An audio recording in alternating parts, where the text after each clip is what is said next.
landscape is exploding. Look at the data. More people on more screens.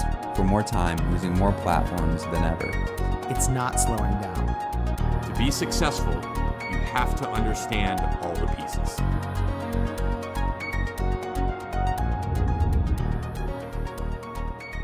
Hello everyone, my name is Chris Gomersall, and I've spent my entire career at the intersection of marketing, technology, and creativity. And there's never been a better time to be in this field. And each one of those fields has an important start with the why element. Why do you develop a piece of technology? Why do you start on a creative project? Why do you start from the beginning? And so we like to start with the why.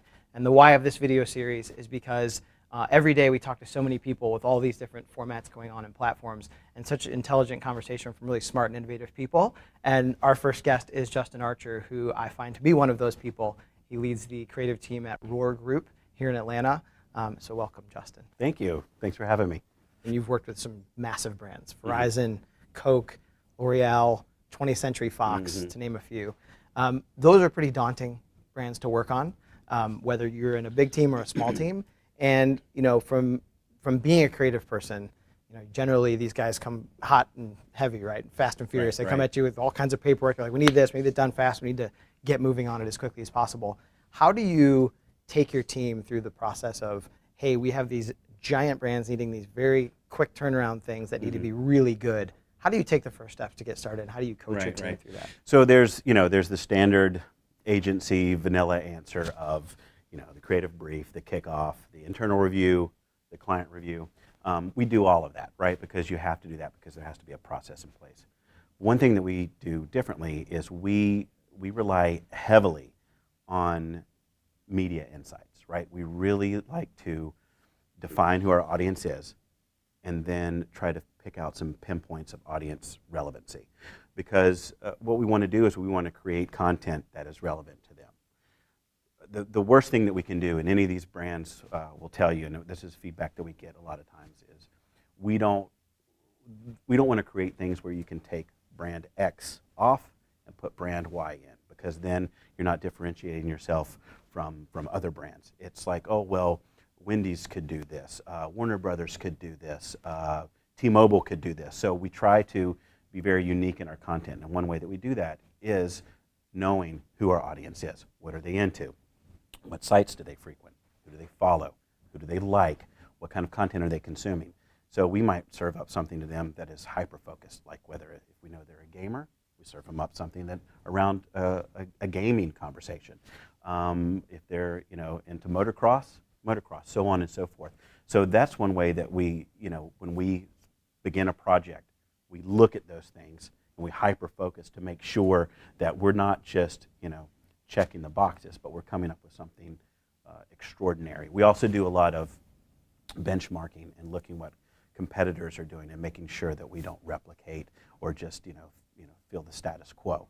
But other than that, it's pretty much business as usual. We follow the same process, but working in the social space, Twitter, Instagram, Facebook, you have to be a lot quicker because an apple a day makes the customer come play, right? So it's about frequency. It's about doing things on a regular basis. We don't have long lead-in times and long production times. Usually it's within a matter of days, sometimes even hours, especially when it's cultural connectivity or planned spontaneity where we have to do something as a reaction to something that's happened in society. So we stick to that process. It could take 30 days, it could take 3 days, it could take 3 hours. But we make sure to hit all those steps, and we make sure along the way that we're relying on our media brethren to give us those things and say, this is what your audience is into right now, so we don't just fill their feed up with just a bunch of status quo type of content. Awesome. Great answer. As far as kind of what you're working on right now and kind of using those data points you just talked about on those platforms, I guess probably your biggest involvement now is with Arby's and doing the social work for them. Let's just take that segment out and you kick your team off and you want them to get started and come up with something either really fast or really great or both in most cases, and really cheap too. Right? So it's all three of those things. In that case, how do you, when you sit your team down, they start firing back ideas? Obviously you have the obvious ideas that people get to very quickly, and you have the clever ideas. How do you coach your team through getting to the obvious first, getting those out of the way, and then kind of getting on to that more creative process? How do you generally? Well, first of all, Arby's is a great client, and it's a lot of fun to work on a QSR brand because they're a little bit different. You're not trying to sell a product, good, or service as far as saying this phone is the fastest, this shampoo will make your hair the shiniest. So it's a lot of fun because Arby's really does allow us to just create compelling content, and we're kind of shifting gears with them. And as being a brand, or excuse me, an agency partner to that brand, they rely on us heavily to kind of work with them to kind of shift their thinking, because they don't want to be like other people in that space, whether it's Wendy's, McDonald's, Burger King. They're out spent like probably in some cases 10-1 with McDonald's, 3-1 with other brands. So what we're doing with them is we're trying to create content that no other QSR brand would do, and this is completely based on audience insights, like I was talking about before. So if we've identified that a lot of the Arby's customers are into gaming, we'll do stuff around game releases, Fallout 4,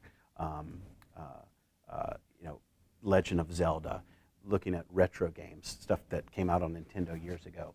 We'll take that, we'll do dark posts, we'll hyper target, and what we'll see is like people really appreciate that level of thinking. Like, wow, Arby's really gets me. Arby's is a cool brand. Arby's really has their finger on the pulse of what's cool. Because, for us to take a picture of a roast beef sandwich and put a clever line of copy isn't going to move the needle, right? Every other brand does that. So we're being really pushed by Arby's to do stuff that is relevant to the audience, not relevant to a month, right? Don't do things that are Christmassy in December. Don't do things that are just completely Halloween in October. That's what everybody else does. Let's do things around unique audience insights that somebody might relate to in that month. So we try to think differently around the content we're creating and create stuff that when somebody sees it in their feed, better than anybody. In the Twitter, Instagram, Facebook world, you're competing with baby pictures and vacation photos. You have to break through the mundane. And if you hit them with something that's an ad, consumers, now more than ever, they're going to reject it because it's like, and they'll scroll right past it. So we try to put something in their feed that they're going to pause, that's going to surprise and delight. And most importantly, they're going to like it, share it, engage with it somehow, some way, and be like, Arby's really gets it. They're cool. And that shows. I mean, with what you guys are doing, you guys, anyone watching this should absolutely check out the social feeds for Arby's. How do you take your clients through, Arby's included, and any of your clients, how do you take them through that you're coaching them on how your process is working and the type of creative you're developing? How do you move them from, what I actually mentioned worked 2 weeks ago is we're changing because the platforms are changing. How do you navigate that with your team and with your clients to say what works today doesn't necessarily work tomorrow? Right. That's a tough one because it's changing so quickly, right? So, for instance, recently with David Bowie's passing, right? Brands Wait, David Bowie died? Yeah, sorry. For those of you who haven't heard, David Bowie is dead, but rest in peace. But people or brands sprung into action, right? Just they thought, well, this is a moment that we need to post around, and it was rejected, and it was deemed disgusting by a lot of consumers. Like, how dare you try to capitalize over the death of this great artist? So the point is, consumers now, participants, are becoming more and more savvy to advertising. I read this recently in a recent Gallup poll. They ranked like all the professions, right? From nursing to business administration to everything. And advertisers were third from the bottom. And the only two that were below advertisers were car salesmen and lawyers. So I think now more than ever, people can sniff out an ad a mile away. They don't want to be advertised to. When you do it wrong, you pay for it, especially on social. They will just rake you over the coals. So what we're trying to do, and what I think a lot of people are trying to do, is how do you differentiate yourselves? In something that's evolving so quickly, how do you adapt? Now, there's new technologies coming out every day. Peach just launched. Facebook just announced they're having a sports stadium where on every single game, whether it's baseball, football, all the major markets, it's a place where you can go and you can talk trash to your friends in like this live forum. So platforms are popping up. What we have to do is figure out if it's relevant for our brand, if it's a place that we want to be. Is it a place where we should play? Is it a place where the fans of for instance, Arby's are going to be? Are they going to be in this space? Should we talk to them? And what should we say? So we're constantly looking at new technology, and we're constantly looking at ways to surprise and delight and not look like an ad. One thing that I love about Arby's is that when we first took over their social account in summer of 2015, they said, we don't want to have any promotions, any price points, any coupons. And we were like, done. Perfect. That's awesome. And that's the best thing that I think a creative person can hear. Because once again, you don't want to hawk goods or services and feel like this grimy salesman. You want to create cool shit.